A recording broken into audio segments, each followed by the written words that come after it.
Willkommen zu einem Tutorial in Cinema 4D 12 von Pixel Tutors. Mein Name ist Ralf Herbst.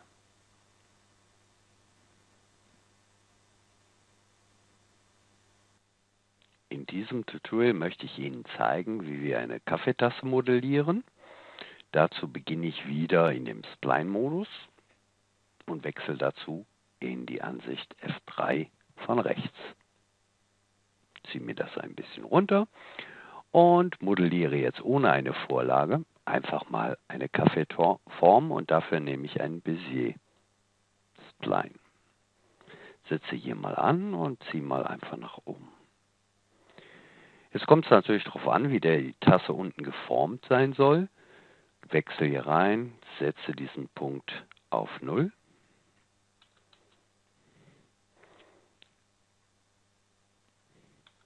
Jeweils auch in der Höhe wichtig. Ach, jetzt habe ich alles verklickt. So. Und ziehe die Anfasser noch ein bisschen raus. Dazu schalte ich mir erstmal dieses Achsenkreuz wieder raus. Ziehe den Becher etwas breiter und möchte, dass das hier gerade wird. Gehe ich also wieder in meine Snapping-Einstellungen und lasse das einrasten. Als nächstes wechsle ich mal in die Hauptansicht, nehme ein Late NURB, stecke mein Spline dort rein und schaue mir die Form erstmal an. Ja, der Becher ist recht breit. Das heißt, ich wechsle jetzt mal in die Vierer-Ansicht, gehe hier hin, aktiviere diesen Punkt, mache mein Achsenwerkzeug an und ziehe das mal hier rein, aber mache das Snapping eben aus. Sonst hakt das ein wenig. Kann ich die Höhe noch ein bisschen einstellen, wie stark das sein soll, wie groß mein Becher werden soll. Gehe nochmal unten an den Punkt, schalte diese Achse nochmal aus und kann das hier so live verfolgen, wie meine Tasse im Endeffekt oder mein Becher aussehen soll. Dann wechsle ich wieder in die Ansicht F3 und muss einen Umriss erzeugen für diese Tasse. Dort gehe ich wieder auf Struktur, Spline bearbeiten, Umriss erzeugen. Schauen wir mal bei 5 cm. Das ist was wenig, also mache ich das rückgängig. Machen wir mal 10 cm anwenden. Ja, so ist es schon besser. Jetzt sind meine Punkte natürlich wieder nicht auf 0. Ich muss den letzten Punkt aktivieren, den auf 0 setzen. Habe jetzt das Problem, dass meine Tasse, wenn ich mir die anschaue, oben wieder sehr scharfkantig ist. Da mache ich jetzt mit F3 wieder eine Selektion der zwei Achsen. Und wenn ich jetzt sage, Tangenten angleichen, würde ich genauso lange Tangenten bekommen. Darum gehe ich jetzt direkt in meinen Strukturmanager. Dort sehe ich diese zwei, ziehe das hier etwas breiter auf und mache in den Plusbereich bei Y eine kleine Tangente. Sagen wir mal 5. Ja. Und das mache ich dann hier, weil der Pfad folgt ja hier dem Weg. Mache ich hier also auch mal 5.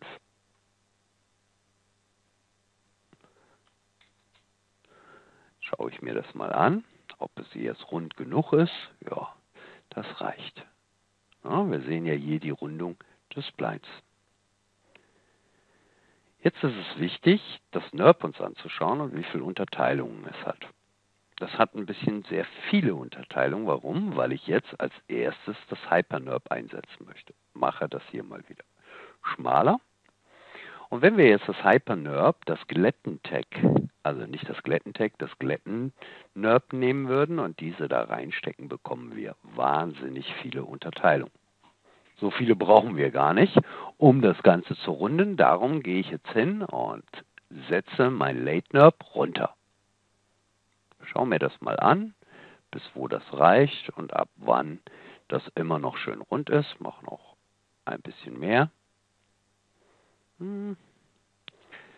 Schau mal, so 12 Unterteilungen müsste eigentlich gut sein. Machen wir mal 16. Eine gerade Zahl. Okay. Lasse mal rendern, ob das NURB das auch rund macht. Ja, meine Tasse ist ganz geschmeidig rund.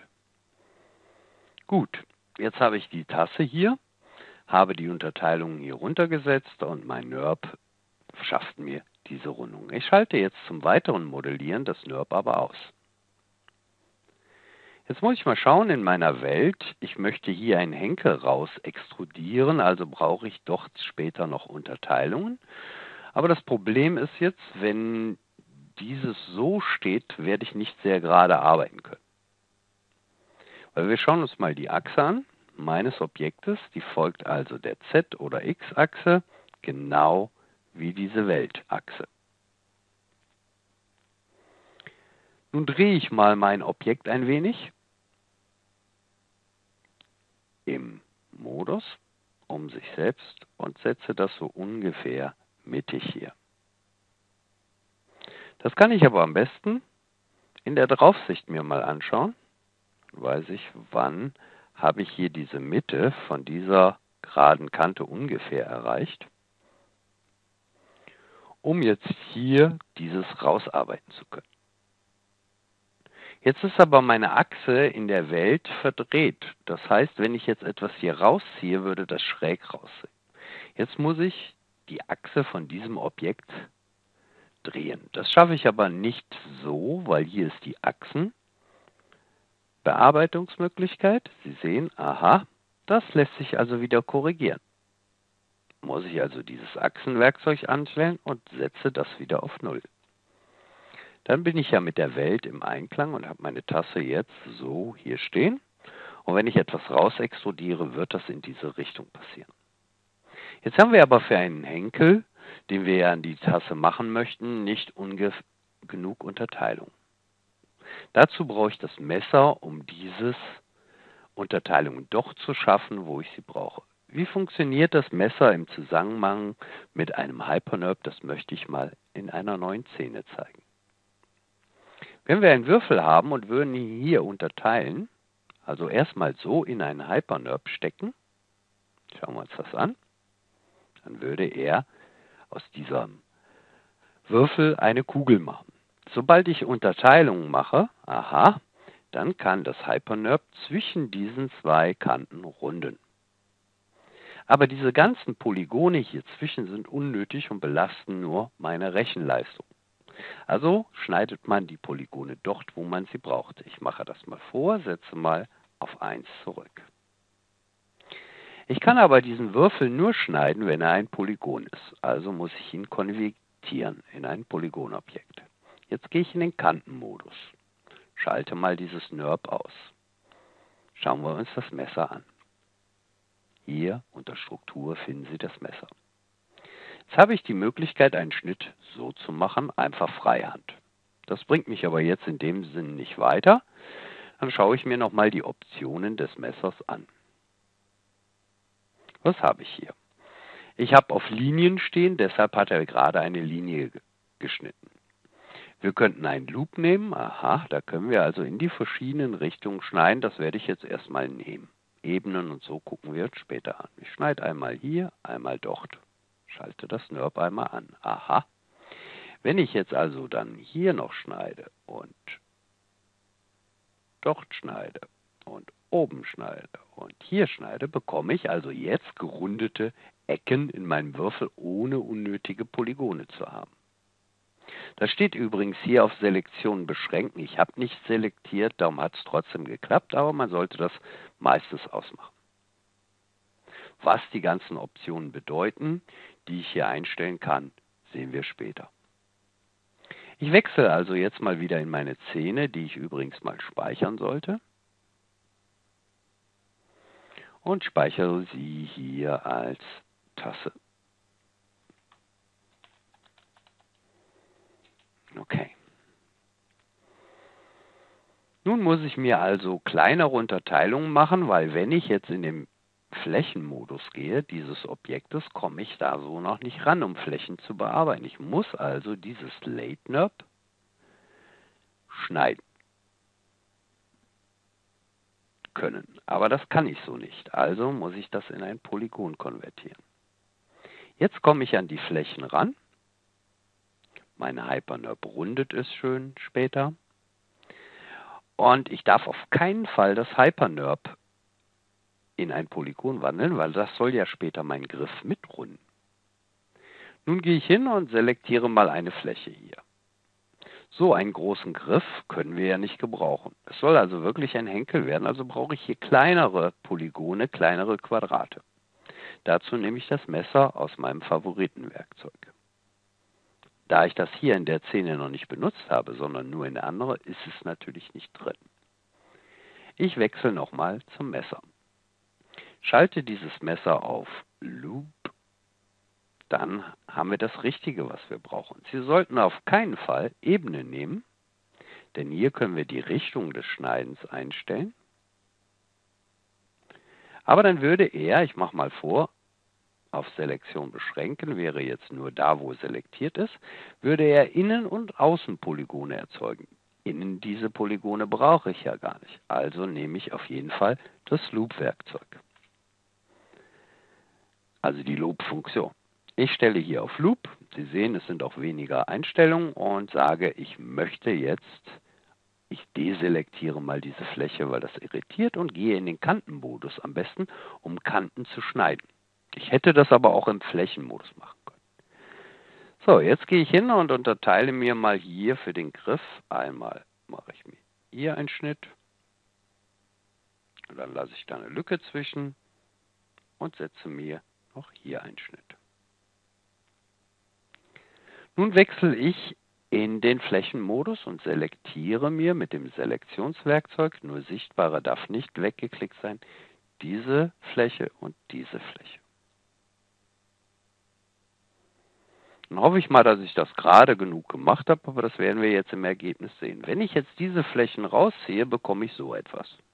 Das ist ja nicht Sinn der Sache. Jetzt habe ich die Möglichkeit, unter Struktur das Extrudieren zu benutzen. Machen wir das mal. Da bekommen wir viele Optionen und mit diesem Extrudieren kann ich jetzt sagen, wie hoch mein Offset sein soll. Also wie weit das rausragen soll und ich drücke danach Enter. Jetzt kommt da etwas raus, also es wächst vernünftig raus, nicht wie eben, dass er hier diese ganze Seite mitzieht. Da ich aber gleich vernünftig runden will, brauche ich erstmal einen ganz kleinen Offset. Weil wenn ich das mal mache, ich mache nochmal vorwärts und schalte das Hypernerb an, sehen Sie, dass das Hypernerb das mitrundet, aber hier unheimlich stark das rauszieht. Hätte ich jetzt also hier einen Schnitt, der Abstand dieser Schnitte zum Objekt entscheidet natürlich darüber, wie weit er das hier rundet, das Hypernerb. Das schauen wir uns jetzt an. Ich mache also diesen Extrusion rückgängig. Jetzt stelle ich die Extrusion mal auf 1. Das heißt, er hat minimalistisch, wenn wir jetzt nach rangehen, hier ein kleines Objekt erzeugt. Jetzt stelle ich diese Extrusion mal auf 30. Dann hat er das nicht gemacht. Ich muss also vorher einmal einfach nur die Zähne wechseln und sage jetzt wieder, ich nehme nochmal eine Extrusion, die Flächen bleiben aktiv und sage jetzt über das Werkzeug zuweisen. Hat er nicht gemacht. Also, so auch nicht. Neu transformieren. Auch nicht. Jetzt muss ich doch mal eben schauen, was da los ist. Also es waren einfach nur die falschen Klicks. Ich zeige es jetzt richtig. Fehler können immer mal passieren, so auch hier. Ich gehe also hin und extrudiere das. Sage ich hier, ich möchte 1 Zentimeter raus extrudieren. Danach brauche ich bloß einmal nicht das Objekt wechseln, das war der Fehler, das Werkzeug wechseln. Gehe wieder hier rauf, nochmal extrudieren. Jetzt stelle ich 30 ein und sage beim Werkzeug zuweisen. Jetzt bleibt diese Linie also stehen. Das heißt, wenn ich mir das anschaue, habe ich jetzt schon einen ganz anderen Faktor, wie das hier rausgebogen wird. Okay, gut sieht es noch nicht aus. Ich möchte jetzt diesen Griff ein bisschen anpassen. Jetzt könnte ich, wenn ich einen geraden Griff mache, das also noch einmal exerzieren, wechsle noch einmal, extrudiere, gehe nochmal hin, sage nochmal 30 zuweisen. Um jetzt hier eine Verbindung zu schaffen, machen wir eine Brücke. So wie ich das sage, ist das auch genannt, das Werkzeug. Aber dafür muss ich vorher diese 2 Flächen hier selektieren, die ich miteinander verbinden möchte. Diese beiden sind jetzt selektiert und dann gehe ich wiederum auf Struktur und nehme Brücke und kann hier von Ecke zu Ecke ziehen und ich hätte meinen Griff zu. Mache ich das NURB an, habe ich jetzt aber einen rechteckigen Griff. Natürlich, wenn das gewollt ist, wäre das jetzt so gut. Ich zeige mal die andere Möglichkeit. Ich gehe also jetzt zurück, mache diese Extrusion auch wieder rückgängig und möchte jetzt, dass das Ganze miteinander verbunden wird und ziehe einfach jetzt diese beiden Flächen noch ein klein bisschen weiter raus. Kann ich jetzt machen, ohne nochmal neu zu extrudieren. Die sind ja beide selektiert. Jetzt schnappe ich mir die einzelnen Flächen und winkle sie zueinander. Das heißt, ich gebe dieser jetzt einen Winkel in B von 45 Grad. Das gleiche mache ich mit der unteren Fläche, dort aber minus 45 Grad. Jetzt werde ich natürlich erleben, dass das jetzt ein wenig nach unten gezogen ist. Das sollten wir jetzt korrigieren. Ich möchte ja keinen schrägen Griff haben. Da gehe ich jetzt in den Kantenmodus und selektiere mal diese Kante. Und will sie ja eigentlich hochziehen. Das klappt also nicht so einfach, da könnte ich jetzt so machen. Okay, ungefähr, weil wir haben ja hier Freimodeln. Ziehe ich das ein bisschen runter. Jetzt sehe ich aber, ich habe hier unten auch noch diese Kanten. Die könnte ich jetzt noch gerade setzen. Das mache ich aber jetzt mit Absicht mal nicht, damit Sie sehen, dass man das, also gerade, was ich gerade korrigiert habe, auch gleich hätte machen können. Also eine Möglichkeit ist, diese Kanten einfach nach oben zu ziehen. Ich gehe jetzt wieder an mein NURB und muss diese zwei Flächen selektieren. Eine ist noch selektiert, also nehme ich den Shift-Klick und selektiere diese zweite. Jetzt schauen wir uns das Brückenwerkzeug nochmal an, was ja unter Struktur ursprünglich zu finden ist, und wir machen mal was falsch. Oh. Ich darf also nicht diagonal ziehen oder von außen nach innen. Komme ich so etwas. Ich muss genau die gegenüberliegenden Seiten ziehen. Also von links oben die Ecke nach unten. Jetzt schauen wir uns den Griff mal an und wir werden feststellen, der ist schon rund, aber noch nicht schön. Aber wir haben jetzt einen runden Griff gegenüber diesen eckigen vorher. Jetzt mache ich das NURB natürlich wieder aus, um hier noch ein bisschen Einstellung vorzunehmen. Ich möchte dieselbe Dicke haben, aber vielleicht will ich das Ganze auch noch ein bisschen rausziehen. Dazu selektiere ich jetzt wieder diese Fläche und ziehe sie noch ein bisschen nach vorne. So einfach lässt sich das hier modellieren. Jetzt möchte ich hier innen drin noch den Raum ein wenig vergrößern. Nehme ich also diese Fläche hier drin. Wenn ich jetzt außen die mitselektiert habe, wähle ich einfach mit String ab. Ziehe das ein bisschen rein, dann wird die Lücke hier größer, ja, in Richtung Z, und mache nochmal hier, dass ich das wieder ein bisschen breiter bekomme. Jetzt habe ich meine Öffnung schon was vergrößert. Jetzt sollten wir hier diese Abstände noch gerade machen. Das heißt, ich gehe jetzt am besten, um diese Kante runterzuziehen, in den Kantenmodus. Dann wähle ich einfach diese Kante an. Diese ziehe ich jetzt ein wenig runter.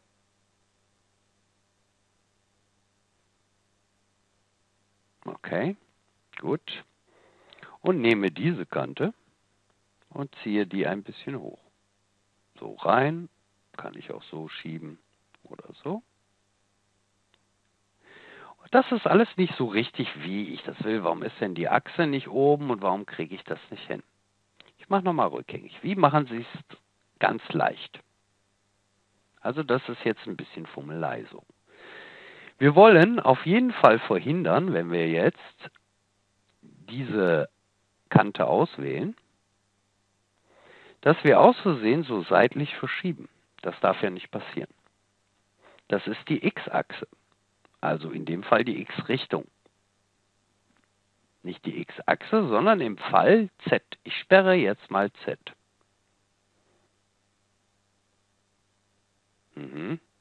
Das macht er nicht. Hier kann ich nämlich die Achsen mitsperren. Auch nicht. Also in dem Modus funktioniert das nicht. Ich muss also jetzt wirklich aufpassen, dass ich diese Achse langsam hier in der Mitte anfasse. Oder es kann Ihnen auf keinen Fall passieren, wenn Sie jetzt in die Seitenansicht wechseln von vorne. Da gehen wir mal näher ran. Wenn ich jetzt hier arbeite, kann ich das auch genau sehen, was ich erreichen will, weil ich ja auch hier mein Raster habe und setze das einfach so genau hin. Natürlich komme ich jetzt hier nicht an den Punkt ran, muss ich also wieder mal drehen und hier innen drin, also von unten, die Achse selektieren. Wechsle in die Ansicht von vorne, setze den ein bisschen tiefer, ziehe das wieder ein bisschen ran und dann ist das schon fast stimmig. So, noch einmal diese andere noch ein bisschen angleichen. Nochmal in die Ansicht von vorne mit F4. Okay, bisschen tiefer. So soll es mir reichen. Schaue ich mir den Griff jetzt an, ist der recht gleichförmig, aber hier wird er noch sehr dünn gemacht. Also gehe ich einfach hin. Habe ja auch hier viel schmaler das als das. Gehe in den Flächenmodus, meine Fläche ist noch selektiert. Kann jetzt auch in den Hyper-NURB-Mode wechseln. Sie sehen, welche Fläche das ist und ziehe jetzt diese so, bis mein Griff diese Form hat, die ich mir wünsche. Jetzt ist der Griff noch ein bisschen dick. Wenn uns jetzt einfällt, der Griff ist einfach zu dick, dann machen wir das dann noch ein bisschen anders. Ich schalte das NURB mal aus und gehe jetzt hin und benutze einige Werkzeuge.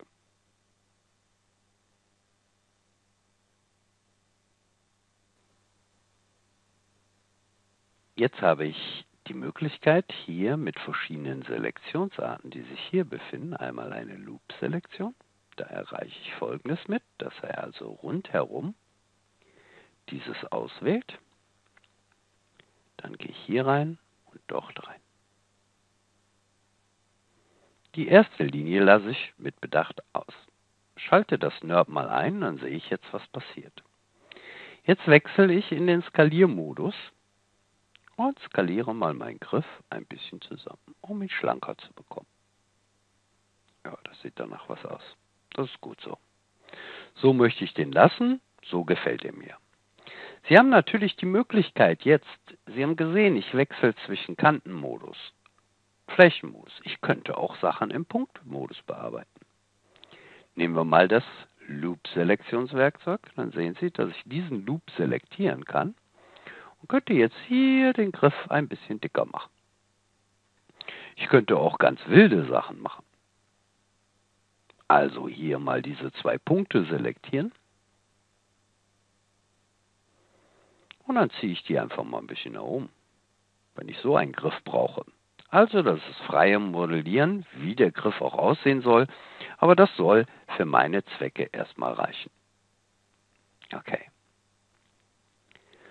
Ich habe diese Tasse jetzt gemacht und ich werde Ihnen in einem nachfolgenden Tutorial auf jeden Fall zeigen, wie wir uns einige Werkzeuge, das Interface, ein bisschen erleichtern, um nicht immer hier alles zu suchen. Das werde ich nachher einstellen. Ich gehe jetzt im nächsten Schritt hin und möchte einen Teller dazu bauen. Und auch den Kaffee. Fangen wir mit dem Kaffee an. Ich nenne das jetzt erstmal Tasse. Jetzt ist es so, jetzt haben wir ja im Gegensatz zu der Weinflasche keinen Spline mehr. Och, haben wir jetzt vergessen, den zu speichern als Kopie. Das macht aber nichts. Es gibt vielleicht eine Möglichkeit, aus so einer Linie, also einer Kante, einen Spline zu machen. Das geht. Wie gehe ich da jetzt vor? Ich gehe jetzt einfach hin und nutze eine Auswahlmöglichkeit, um das zu bekommen. Schauen wir uns nochmal den Loop an. Der würde also jetzt hier rundherum etwas auswählen, einen Spline. Das wäre nicht so gut. Genauso hier vielleicht. Das können wir alles nicht gebrauchen. Also gehe ich jetzt mal hin und wähle eine andere Selektionart. Schauen wir uns mal die Ringselektion an, was die macht. Aha, da kann ich so, entweder so einen Ring, so oder andersrum mit selektieren. Das ist also auch nicht, was ich brauchen kann. Das Ideale dafür ist jetzt dieses Selektionswerkzeug, das nennt sich Pfadselektion. Klicke aber vorher mal, dass alles deselektiert ist und wähle das Pfadselektionswerkzeug aus. Dort steht das auf Live-Pfad, das ist erstmal genau der richtige. Jetzt suche ich mir einen Pfad, der ungefähr passt, aus und wähle oder zeichne ihn einfach mal nach. Ich werde den Kaffee nicht bis zur Kante machen, also zeichne ich jetzt hier innen drin einfach schön einen Pfad. Schaue, ob ich unten richtig war. Ja, ich habe genau bis dort gezeichnet. Jetzt gehe ich wieder in die Struktur und sage Spline bearbeiten und sage hier Kante Selektion zu einem Spline. Das aktiviere ich. Dann bekomme ich jetzt in meinem Late NURB einen Spline. Den ziehen wir mal raus. Wir können das Ganze jetzt mal ausmachen und haben unseren Spline. Den kann ich jetzt benutzen, auch wenn der so schief steht, das ist ja eigentlich egal, weil ich forme daraus ja jetzt ein rundes Objekt. Ich habe hier die Punkte drin, es ist also wirklich ein Spline. Jetzt nehme ich wieder ein Late NURB. Stecke dort mein Spline rein und habe dann aber ein offenes Gefäß. Also muss ich diesen Spline noch schließen. Gehe jetzt mal wieder in eine Seitenansicht und ziehe jetzt hier, das ist ja das Ende meines Splines, mit gedrückter String-Taste einfach einen Strich rüber.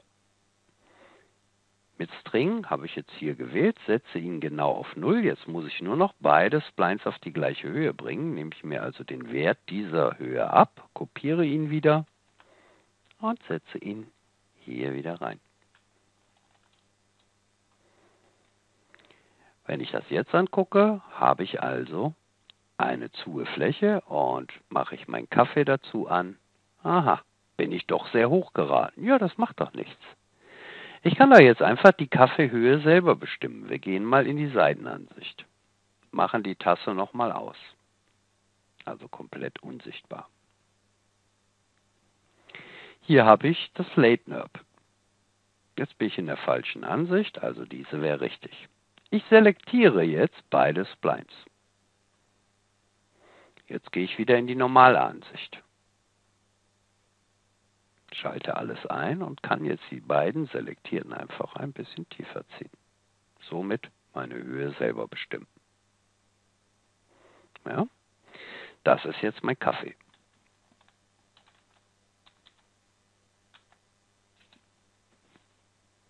Als nächstes möchte ich noch einen Teller drunter bauen. Um den Teller zu bauen, gruppiere ich jetzt beide Objekte wieder, sage Alt-G und nenne das mal Tasse. Weil ich brauche die Tasse jetzt mal ein bisschen aus der Sonne, also etwas weg von mir, und ich möchte jetzt hier wieder arbeiten. Jetzt lernen wir eine neue NURB-Technik kennen. Bis jetzt haben wir nur das Late NURB und das Hyper NURB kennengelernt. Ich gehe wieder in eine Ansicht von rechts oder von vorne. Ich gehe mal von rechts. Dort setze ich jetzt einen fertigen Spline ein, und zwar ein Kreisspline.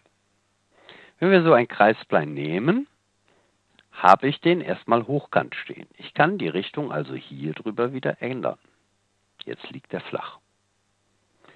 Jetzt schaue ich mir mal die Größe oder das Größenverhältnis an, Taste zu Teller, indem ich in die Draufsicht mit F2 gehe und kann ja hier bestimmen, wie groß soll denn mein Teller letztendlich werden, vom Durchmesser her. Das ist gut so. Diesen Kreis setze ich jetzt mal hier unten drunter, weil ich wie gewohnt gerne hier unten arbeite. Ich dupliziere mir diesen Spline, indem ich einfach mit String nach unten ziehe. Den ziehe ich jetzt viel kleiner.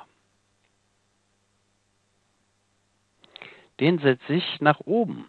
Warum? Das soll mein erster sein. Jetzt gehe ich mal in die Vierer-Ansicht, damit Sie sehen, was ich mache. Ich modelliere das also jetzt hier und hier können Sie beobachten, was entsteht. Den ersten lasse ich unten auf dem Boden stehen und den zweiten setze ich ein bisschen höher. Jetzt nehme ich den nächsten, also den letzten, den ich benutzt habe, und setze ihn noch ein bisschen höher. Ich kann jetzt hier mal näher rangehen, auch ein bisschen nach rechts schieben, dann können Sie mehr sehen. Den vergrößere ich ein bisschen. Aha. Ziehe das noch einmal runter und setze ihn hoch. Den setze ich jetzt wieder runter. Jetzt wird gleich, wenn ich hier eine Haut quasi drum spanne, so ein Gebilde entstehen. Wie kann ich da jetzt eine Haut drum spannen? Nehmen wir mal an, das wäre eine Haut. Aber wir nehmen natürlich wieder ein NURB. Dieses NURB, was dafür zuständig ist, ist das Loft NURB. Dieses zeigt mir schon, ich kann eine Form erzeugen mit mehreren Splines. Das wähle ich aus. Setze mir das hier unten rein und nehme diese Splines und schiebe sie, natürlich, wenn ich den nicht mitselektiere, dort hinein. Aha. Jetzt habe ich hier unten schon so ein bisschen diese Tellerform, aber noch nicht wirklich. Ich kann das nicht, diese Auflagefläche nicht wirklich sehen, aber was ich sehe, ich bekomme hier langsam eine runde Kante und eine Art Teller. Ich möchte also den unteren Kreis noch ein bisschen tiefer ziehen, damit das hier ein bisschen besser sichtbar wird. Okay. Jetzt gehe ich hin, aber das hätte ich so nicht machen sollen, weil ich diesen Kreis jetzt quasi in den Nullbereich, also in den Minusbereich, ich lasse ihn nochmal, wo er ist, dann selektiere ich mir doch lieber diese paar, also 3 gleichzeitig und ziehe die ein bisschen höher. Dann habe ich ja das gleiche nur umgekehrt erreicht. Jetzt kommt es auf die Innenform des Tellers an. Dazu gehe ich jetzt hin und dupliziere mir diesen Spline noch einmal. Ich lasse das NURB jetzt an. Ich kann also hier arbeiten und brauche bloß die Radien ändern. Jetzt kann ich hier schon sehen, ich gehe noch mal ein bisschen mehr von oben, was hier so passiert. Ja, ich bekomme also hier so eine Kante. Die kann ich aber auch noch ein bisschen tiefer setzen. Dann hätte ich jetzt so eine Auswuchtung. Das will ich aber noch nicht. Nehme ich also noch einen Kreis, mache ich dann die Auflagefläche für die Tasse. Die setze ich jetzt auch recht klein und schiebe sie nach unten. Ich muss jetzt nur aufpassen, dass ich nicht durch den Boden hier komme. Also hier so setzen. Jetzt lassen wir uns nicht von der Optik täuschen. Das wirkt jetzt perspektivisch aus der Mitte. Es ist aber 100% in der Mitte. Ich mache mal die Tasse aus. Wir lassen das mal von oben uns anschauen. Da können wir die Darstellung genauso auf Grow Shading hier stellen. Dann sehen wir, das ist wirklich in der Mitte. Das täuscht hier nur. Stelle ich diese Darstellung wieder zurück. Das ist übrigens eine der Optionen, die wir uns auch hier hinzufügen wollen als Menü, weil wir die sehr oft brauchen. Okay, das schauen wir uns noch richtig an, diese Darstellungstags, was man damit machen kann. Mein Teller ist jetzt soweit eigentlich ganz gut. Ich gucke mal, ob das so passt, aber der ist nicht sehr rund. Der ist wieder sehr zackig, also muss ich hier diese Unterteilungen erhöhen, um ihn rund zu bekommen. Jetzt kann ich den vorletzten Spline immer noch nehmen und mal gucken, was will ich hier? Will ich hier so eine Wulst so ein bisschen erzeugen oder will ich das mehr so eingelassen haben? Das ist ja jetzt der vorletzte, ich mache nochmal die 5er-Ansicht, den ich hier anfasse. Ja? Okay, so soll mir das gefallen. Ich schaue nochmal ein bisschen, nach oben will ich auf keinen Fall, aber so ist schon okay. Der innere könnte vielleicht noch ein klein bisschen kleiner. Jetzt die Hochzeit, also Tasse und Teller verbinden, gehe ich wieder in die Seitenansicht und ziehe meine Tasse einfach ein bisschen runter. Was habe ich aktiv? Ich habe die Achsenverschiebung aktiv. Ich habe das falsche Werkzeug an, also das hier. Setze das mal rein. Setze die Tasse auf den Teller. So, dann passt das. Jetzt haben wir die Tasse soweit fertig. Natürlich benenne ich das jetzt Teller. Stecke dieses mit in meine Tassengruppe rein. Nach unten, dann passt es besser. Kaffee, Tasse, Teller. Oder umgekehrt. Das könnte ich dazwischen setzen. So, jetzt wollen wir das Ganze noch ein bisschen texturieren. Dazu mache ich mir als erstes eine Porzellantextur. Ein neues Material. Ich nehme Weiß und eine Spiegelung, aber nicht Chrom. Machen wir dann mal 20%. Dann wird das so einen Glanz geben. Dieses lege ich jetzt sowohl auf meine Tasse als auch auf meinen Teller. Schauen wir uns das mal an. Ja, wunderbar. Das ist schon recht weich. Hier sehe ich schon ein bisschen, dass das spiegelt, aber das ist natürlich nachher alles wieder abhängig davon, wie mein Licht sitzt.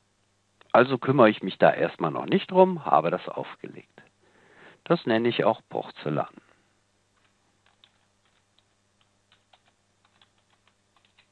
Denken Sie daran, immer alles benennen, damit Sie nicht den Überblick später in großen Szenen verlieren. Nun mache ich die Textur für den Kaffee. Geben Sie mal bei Google unter Bildern wieder ein Kaffeeschaum. Da finden Sie ohne Ende Bilder. Ich habe hier auch eins in meinem Texturenordner. Dann gehe ich hier wieder in meinen Texturenordner. Schalte mal hier auf Miniaturansicht und schaue mal, wo ich denn meinen Schaum habe. Den muss ich jetzt nur finden. Wo ist er denn? Ich sehe dran vorbei. Das ist ein Schaum, aber ich möchte den Schaum haben. Hier ist ein süßer Kaffeeschaum, einfach aus dem Internet. Jetzt wirkt der nicht sehr realistisch. Der soll also wirklich realistisch wirken. Darum lade ich das gleiche Bild jetzt nochmal bei Relief rein. Habe ich ein Bild schon mal einmal geladen, kann ich es hier drüber nochmal benutzen. Ich muss jetzt nicht auf Bild laden gehen. Schauen wir mal ganz stark, dann sehen wir, aha, das prägt also jetzt wirklich Struktur daraus. So stark möchte ich das aber nicht, so ein bisschen. Diesen Kaffee lege ich auf die Kaffee auf. Jetzt liegt das wieder irgendwie verkehrt. Das liegt wieder an der Projektion. Ich muss jetzt hier in den Tag reingehen und das wieder am besten als Fläche von oben auflegen. Wir haben ja letztens schon gelernt, die Fläche steht immer hochkant bei dem Saturn. Also selektiere ich hier wieder beides und wähle wieder mein Texturen-Tag aus. Dann sehe ich, wie meine Textur steht. Ich kippe sie jetzt einfach um 90 Grad. Jetzt liegt sie flach. Da das von oben projiziert wird, ist es relativ egal, ob Sie das so oben drauflegen oder unten drunter. Er projiziert das endlos. Jetzt sehe ich aber hier am Rand, wenn ich mal rendern lasse, hier hat schon so ein bisschen, sehe ich noch ein bisschen den Durchblitzen. Das heißt, meine Textur kachelt. Ich gehe mal auf das Skalieren, dann sehen wir das, wenn ich hier, dass er also mehrere, schauen wir mal. Ich ziehe das jetzt einfach ein bisschen größer. Ich lasse das Kacheln aber an. Warum? Damit ich nicht so etwas erlebe, dass ich dann hier auf einmal nur so eine kleine Fläche drauf projiziert habe. Also lasse ich das Kacheln an und ziehe lieber den Schaum. Sehen Sie, jetzt schiebe ich den in die Länge. Ich skaliere in die falsche Richtung. Ich muss also irgendwo hier daneben anpacken. Also auf keinen Fall einer der Punkte oder genau in der Mitte. Dann skaliere ich proportional gleichmäßig. Okay. Dem verleihe ich natürlich auch noch ein bisschen Glanz, indem ich ihn spiegeln lasse. 10% vielleicht mal. Okay. Ja, dann sehen wir schon hier, wie so ein bisschen darin spiegelt. Okay. Nächster Schritt. Ich möchte ein Logo auf dieses Objekt bringen, also auf die Tasse. Dazu mache ich mir, hier geben wir noch eben schnell den Namen, Kaffee. So. Und jetzt gehe ich hin und möchte halt hier das Ganze einstellen, indem ich noch eine Textur nehme. Die nenne ich einfach Logo. Doch lade ich mir wiederum ein Bild einfach gegoogelt von Starbucks. Geben Sie einfach mal bei Google Starbucks Logo ein. Dort haben wir es. Das lade ich. Okay, erstmal so. Dieses lege ich jetzt mal auf meine Tasse. Da habe ich doch schon eine Textur. Kann ich mehrere auflegen? Ja. Ich mache mal die Projektionsachse wieder aus. Was haben wir jetzt hier? Er projiziert UVW, da sehen wir das schon mal. Auf die Polygone legt er das auf. Das ist also nicht gut. Jetzt müssen wir also auch wieder eine Flächenprojektion haben. Aha, dann kachelt er das. Jetzt mache ich den Kaffee mal eben hier unsichtbar. Die Flächenprojektion. Sie sehen, man kann jetzt Texturen stapeln, nennt sich das, gestapelte Materialien. Ähnlich wie in Photoshop heißt das, die oberste, also die hinten ist, liegt oben auf. Ist die höchste Ebene. Okay. Jetzt möchte ich aber, dass er diese Textur nicht mehr kachelt. Dann haben wir sie da unten sitzen. Jetzt muss ich diese Texturachse wieder verschieben. Das also hochschieben.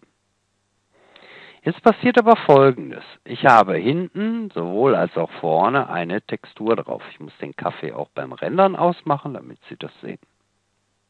Und auch spiegelverkehrt dann. Er projiziert also wirklich von vorne und hier ist es richtig rum. Die Flächentextur hat als Projektion, hat als eins die Möglichkeit zu sagen, vorne oder hinten. Vorne, beides vorne. Der Editor, also die Grafikkarte, schafft das nicht, trotz OpenGL, aber in Wirklichkeit ist hinten weg jetzt. Da darf ich mich nicht von täuschen lassen. Ich will aber hier innen drin kein Logo haben. Was mache ich jetzt? Ich muss von vorne anfangen. Also, die Textur nochmal weg. Ich muss jetzt hingehen und schauen, ob ich nicht auf der Tasse irgendwie eine Selektion festlegen kann. Da gehe ich also in die Flächenprojektion und selektiere mir jetzt hier mit dem Selektionswerkzeug einfach mal einen Bereich. Ich möchte also hier, ja, vielleicht nehmen wir noch hier außen mit rum, damit wir mal ein bisschen variieren können. Also ruhig großzügig. Ich werde jetzt Cinema 4D sagen, dass er diese Information der Fläche speichert und wir der Textur sagen können, leg dich bitte nur dort auf. Wie geht das? Wie sind die Fachausdrücke? Selektion einfrieren ist der Fachausdruck, um das Cinema 4D zu speichern. Dann bekomme ich hier ein Tag-Symbol. Da steht ein Polygon-Auswahl-Tag. Das nenne ich mal Logo. Jetzt lege ich diese Textur aber auch hier unten wirklich auf den Körper auf, kann das hier verschieben, wie ich will, und lege diese Textur noch einmal auf. Wenn ich mir jetzt diese Textur natürlich wieder im Flächenmapping, nur vorne ist jetzt relativ egal, weil da gibt es kein Hinten, weil wir nur außen gemacht haben, aber das Kacheln machen wir aus. Wir bringen diese Texturachse wieder nach oben. Halt. So, ein bisschen nach oben. Aber noch sehen wir, dass die überall ist. Ich mache die mal so halb, weil hier haben wir ja gezeichnet. Und jetzt kann ich bei der Textur sagen, das soll auf einer Selektion beschränkt sein. Hier. Dann ziehen Sie dieses Tag per Drag und Drop hier rein. Aha. Jetzt kann ich also sehen, dass meine Selektion, ich gehe nochmal in den Flächenmodus, nur in diesem Bereich also wirkt. Schalte jetzt nochmal die Texturachse an. Die Textur aktiviere ich und kann das jetzt hier drauf begrenzen und aber auch meine Textur, das ist natürlich viel zu groß, skalieren. Okay. Rendere ich das mal. Wenn man jetzt Pech hat, sieht man hier solche Kanten von dem Foto. Das liegt daran, wie hell ich eventuell meine Tasse mache. Ich mache die mal ein bisschen die Farbe mal was dunkler, um was demonstrieren zu können. Aha, das Foto ist weiß. Das kam in ungefähr gleich hin. Können wir dieses Weiß nicht auskien? Ich möchte also das Weiß aus dem Logo entfernen. Und an der Stelle soll auch hier bei der Schrift der Porzellanton durchkommen. Gehe also nochmal in die Textur. Jetzt nehme ich den Alpha-Kanal. Gehe bei Alpha-Kanal hin und lade einfach dieses Bild noch einmal. Jetzt invertiere ich das. Jetzt rechnet er quasi alle Weißanteile raus, wenn ich das invertiere. Wir sehen jetzt schon, das Porzellan würde da durchleuchten. Ja? Jetzt gehe ich aber mal hin und setze das ein bisschen wieder hoch. Die Farbe vom Porzellan natürlich. Das jetzt mal wieder auf voll-weiß. Dann sieht das ein bisschen besser aus. Jetzt gebe ich dem noch ein bisschen Sättigung, also Glanz. Mache ich da auch etwas Spiegelung rein.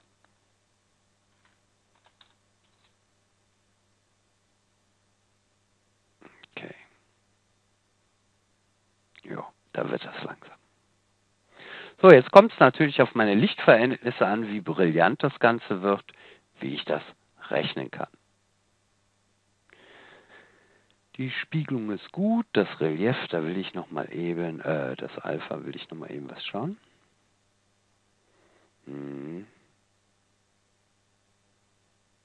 So wird es, glaube ich, farbintensiver. Nein, so nicht weich zeichnen. Okay, das können wir so lassen. Gut. Im nächsten Schritt oder im nächsten Tutorial werde ich jetzt hier wieder ein Lichtsetup machen. Das mache ich dann im Zusammenhang mit dem Editor-Einstellungen, dass ich hier mal eine vernünftige Arbeitsoberfläche bekomme, womit ich richtig arbeiten kann. Wenn wir jetzt erstmal einen Boden hier drin haben, dann wirkt die Tasse schon ganz anders, kommt schon ein bisschen anderer Glanz rein. Das Logo gefällt mir noch nicht, da muss ich auch noch mal ran, aber das werden wir alles im nächsten Tutorial machen. Wie versprochen möchte ich jetzt noch ein bisschen mal das Logo besser hinbekommen und dann ein Lichtsetup machen. Ich habe das Logo noch mal rausgelöscht, bin in Photoshop hingegangen und habe dieses Bild als PNG nochmal gespeichert mit transparentem Hintergrund. Wenn ich jetzt dieses Bild lade, mal hier auf Details, Miniatursymbole, und dort habe ich mir mal ein Starbucks-Logo als PNG gesichert und es ist auch recht groß, also je größer die Pixelabmessungen des PNGs oder des Bildes sind, umso besser für die Auflösung der Textur. Dieses Bild ist ein transparentes PNG. Ich lege es erstmal unter Farbe auf, weil wir hatten ja, dass diese Farbe, wenn ich jetzt den Alpha-Kanal mache, recht blass wurde. Lade ich dieses Bild noch einmal, wir sehen, hier ist es geladen, bekomme ich automatisch, wenn ich das mit transparentem Hintergrund lade, eine Maske. Also das ist der Vorteil eines PNG-Bildes. Dieses lege ich jetzt wiederum auf, meine Tasse auf, sage wieder als Flächenmapping. Dann sehen wir jetzt schon, dass das viel kräftiger wirkt. Dann legen wir das auf diese Selektion, müssen die Selektion bearbeiten. Schauen uns mal an, wie diese Textur jetzt aufliegt. Das Kacheln muss noch aus. Okay, ziehen die Textur mal hoch, skalieren sie kleiner, so dass das passt. Ja, das sieht gut aus. Das lasse ich nochmal rendern zum Vergleich. Oh ja, jetzt wirkt die Kaffeetasse richtig gut. Ich habe auch diesmal mal ein Logo mit einem Copyright genommen, also da das Original einfach aus dem Internet gegoogelt, recht groß. So wirkt das schon viel toller.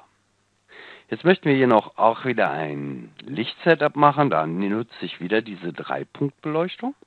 Ich nehme als erstes ein Licht, das nenne ich wieder Keylight oder Schlüssellicht.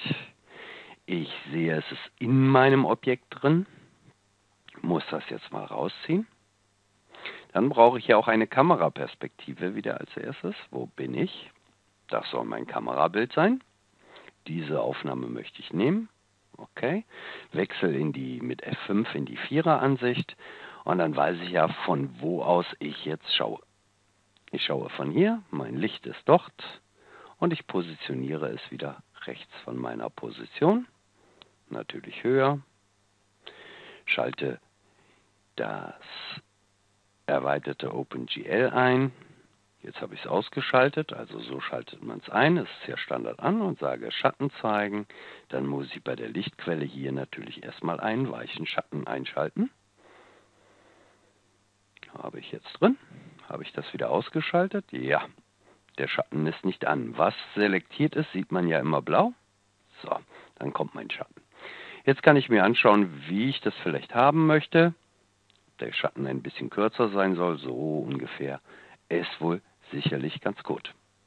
Hier im Gegensatz zu der Flasche sehen wir jetzt sehr deutlich, dass wir hier alles im dunklen Bereich haben. Ich lasse dieses mal rendern. Ja. Zwei Sachen fallen mir auf. Ich bekomme hier eine unheimlich schlechte Struktur rein. Das liegt daran, dass dieses weiche Licht auf meinen Reliefschaum prallt und dann hier solche Strukturen abbildet. Ich kann es demonstrieren, wenn der Schatten nämlich hart ist, also keine solche starke Streuung hat, dann passiert das nicht.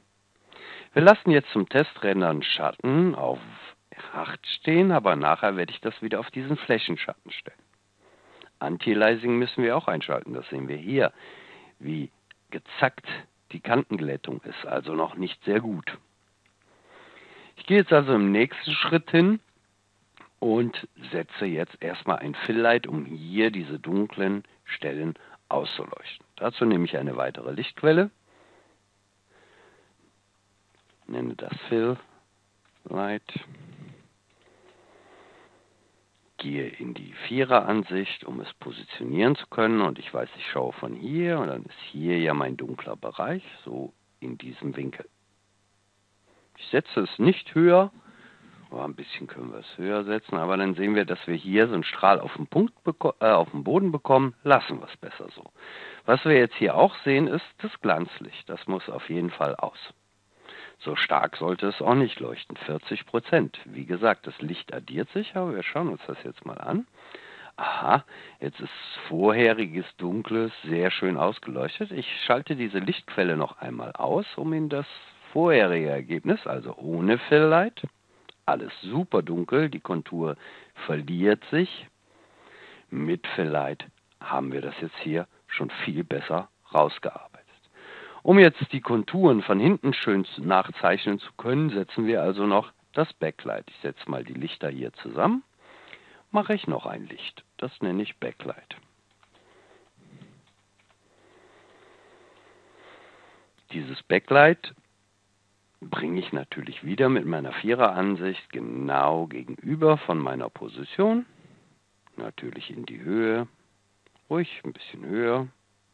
Und wir sehen jetzt, wenn wir das so lassen würden, überstrahlt das hier alles. Ich sehe überhaupt keinen Glanz mehr in meiner Tasse. Hier ist zu viel Lichtmenge. Also dimmen wir erstmal das Licht auf 70%. Der Glanz auch aus. Okay, es soll kein Glanz erzeugen. Jetzt kommt schon ein bisschen wieder diese Kontur durch, wenn ich das auf 70 dimme.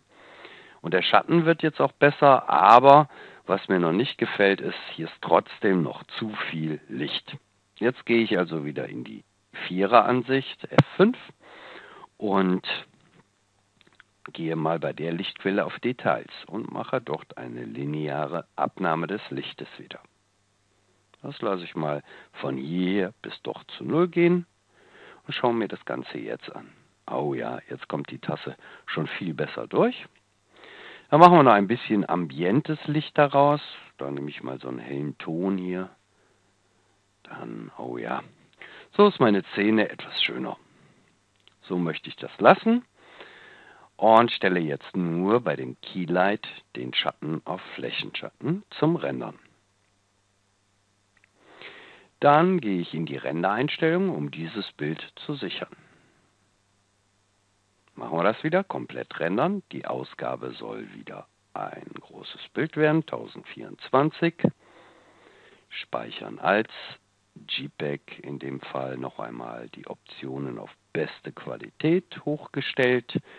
Und dann gehe ich hier rein und sage, ich möchte das wieder in meinem Renderordner haben, und zwar als,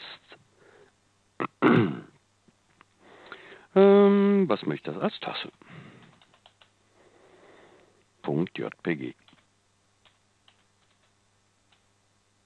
Okay, dann schalte ich das Anti-Aliasing an, aufs Beste. Und dann lasse ich wieder hier unter Render-Optionen im Bildmanager rendern. Muss das jetzt mal groß ziehen. Oder ich lasse ihn erstmal so laufen. So, und schon ist mein Bild fertig. Ich kann ja ein bisschen näher rangehen. Also auf 100% skalieren. Dann sehe ich auch, wie die Kantenglättung jetzt hier einen wunderbaren Schatten mir produziert hat, dieser weiche Schatten. Und dass hier auch nichts mehr zackig ist. Also ein perfektes, tolles Bild. Ich habe ebenfalls diese Streuung nicht. Ein wunderschönes Logo kommt rausgearbeitet. Das ist so hervorragend.